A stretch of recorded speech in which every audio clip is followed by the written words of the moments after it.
Hi, I'm Casey Bazay, author of the young adult novel Not Our Summer, which comes out in a little more than a month on May 11th of this year. And today I'm here to talk to you about the traditional publication process and give you kind of a sneak peek behind the scenes and let you know what that process is like.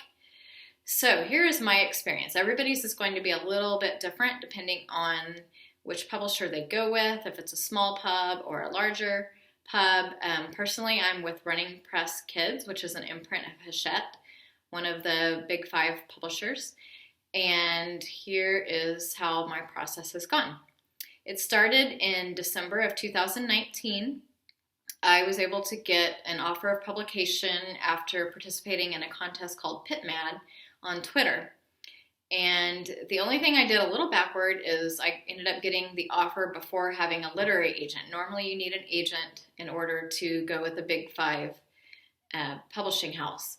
But because I went through this contest, I was able to get an editor's interest and then get the agent after getting the offer of publication. So in December of 2019, I got the offer. And January of 2020, so the very next month, I was able to sign with a literary agent after querying several. I will say that getting an agent is a little easier once you have an editor's interest or you have an offer on the table, just because you've obviously taken out some of the work that they've had to do. So you've already got the offer, so you just want an agent to help you with the process, with negotiations and everything. So I was able to sign with an agent in January, and toward the end of January of 2020, beginning of February is when my agent began contract negotiations with the publisher. The whole reason you want an agent is because contracts are very confusing, very lengthy.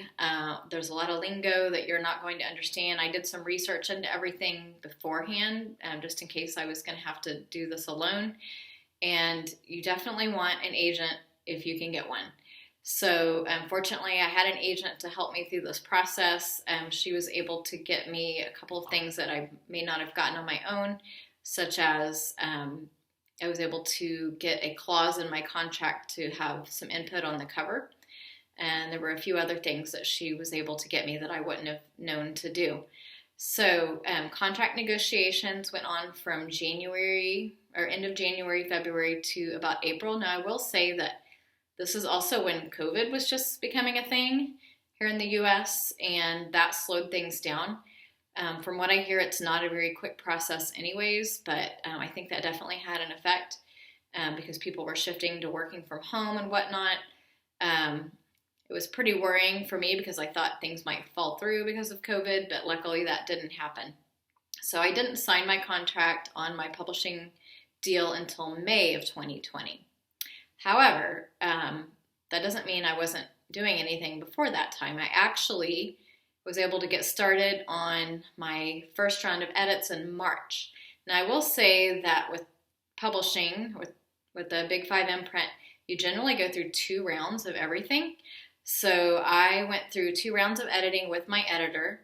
The first round was pretty intensive. I would say I had to rewrite several key scenes. I had to take out a minor character out of the story. I had to change a romantic subplot and basically make it more of a friends situation with the hint of romance because I like romance. But so there were some big things I had to change, but that's not going to be everybody's experience. It just depends on your book and your editor and, how they think the book looks, when they first get it. There may be very little that they want to change, or there could be a lot. So I went through 2 rounds of edits, and I finished that in the summer of 2020, and so probably somewhere around June or July. And at that point, it went to a copy editor, and this is somebody outside of the publishing house usually who they hire to go through the book. They will read the whole book, they'll look at the timeline, make sure everything, is adding up as far as the timeline goes. They make a list of all your characters, make sure everything's consistent. They will catch typos and things like that, but they're looking for like bigger picture things sometimes. well, I wouldn't say bigger picture, but they're looking for like phrasing and, does the sentence make sense, or, does this go with this other scene? You may need to make these two things match up. So there's a lot that goes into copy edits. Again, I had 2 rounds of copy editing, and each time it came back to me for me to look over everything and kind of sign off on things. That's the good thing is, it's not totally out of your hands. Once you go with a big publisher, they're not just taking your book and making it whatever they want. Each time they're sending it back to you and you're signing off on everything. And if there was something I disagreed with or I wanted to change back, usually that wasn't an issue, so I was able to do that. So 2 rounds of copy editing, then it went to a proofreader to catch those little mistakes, typos, punctuation, misspelling, anything like that. So the proofreader goes over everything, and by this time the book has been formatted. It's starting to look like a real book as far as the digital edition of the book would go. This is also called pass pages, so the proofreader looks over everything, makes their comments or marks, sends it back to you. You read over the book again, send it back to the proofreader. It comes back to you a second time. So those are called the final pass pages, like the very last time you look over the book. It's your final chance to catch any mistakes or change any small, detail you can't change, like a whole paragraph or add in, much new at that point. But it's just to catch any mistakes that may have been made or just any final things. So those are the final pass pages, and I finished with those in December of 2020. So from the time I started working on edits, that was March, pretty much consistently. I had little breaks, but going up until December of 2020. So that's a lot of work. And I probably read my book like 5 or 6 times, went over it 5 or 6 times at least during that time period. So December 2020 was a nice time because I was able to sign off on everything and just hand it over to the publisher. I will say that in October, I think the end of October, I did receive my physical ARCs, the advanced reading copies. Not every publisher is going to give you physical ARCs, but you should either get physical or digital or both. And this is so you can see your book and you can share it with, early reviewers or book bloggers or, people in the media. I just sent off my 5th ARC to a reporter with the Chickasaw Nation, which is my Indian tribe, and for them to read and review, and not review, but to do an interview with me. So we'll be doing that soon. So some publishers give you 20, 25 ARCs. I received 5. It just depends. Some will just give you the digital version, which you can send to reviewers. Also in December, my book,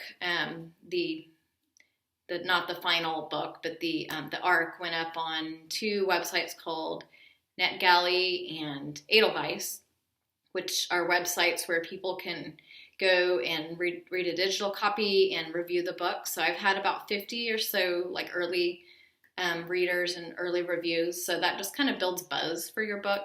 It's not necessarily for you to share those reviews, but just to, for people to know about your book, and hopefully they can, tell other people about it. Some people have written a blog post or, posted a review on their own website, things like that. So that happened in December. My book is still up on those websites. It's not free for just anybody to go on and read, but librarians and book bloggers can get approved by my publisher to still read it. So if that's you and you're still interested, look it up, Not Our Summer. So right now it's April, and so since December, I haven't had to do anything, with my book specifically, but I have been starting to reach out and, contact local bookstores, local libraries. I've contacted some book bloggers to do interviews or podcasts, that kind of thing. I'm going to do a couple of guest blog posts for some people.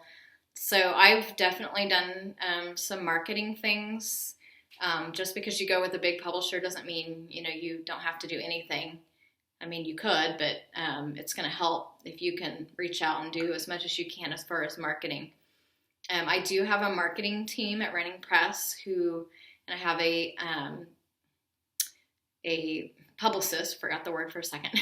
I have a publicist and a marketing team who are reaching out to like some of the bigger publications. Like they also send your book to like trade reviewers like Booklist, School Library Journal, Kirkus. I've already gotten reviews from all three of those trade publications. So I couldn't just send, like if I self-published, I couldn't just send my book to them.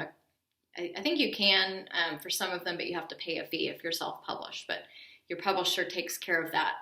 So they're doing a lot on their side right now as far as reaching out and trying to get some of the marketing and promotional things going.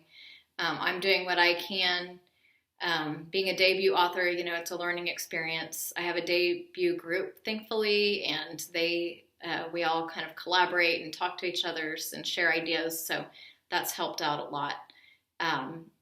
But right now is kind of a quiet time for me. I'm not doing a whole lot other than just, occasionally emailing or working on an interview or something like that. So I don't know what to expect when the book comes out. I don't know if things will kind of get busy again. I'll just have to wait and see what happens. So the whole process for me has taken approximately a year and a half, which, believe it or not, is actually pretty fast as far as traditional publishing goes. A lot of my friends and the people in my debut group, they signed their offer like upwards of 3 years ago. So the process is not quick by any means. I feel like it's gone quicker for me for whatever reason, but your publisher may need to push back your pub date depending on, certain things. They try to fit it in with the season that kind of goes with the book. My book is called Not Our Summer. It's obviously a summertime book. So they initially, I think, had it scheduled for July, but then moved it back to May so it could, come out at the beginning of summer. So a lot of that, is out of your hands as far as, being an author. You just have to let the publisher handle a lot of things like that. So anyways, that's been my experience so far with traditional publication. And I'm sure it's unique in a few ways, but for the most part, I think that is pretty standard, as far as most people go through 2 rounds of everything. And, it's definitely a process, and you work with different professionals, at different stages. So if you have questions, it's possible that I skipped over something. If you have a question, about something, feel free to post that in the comments, and I will talk to you next time.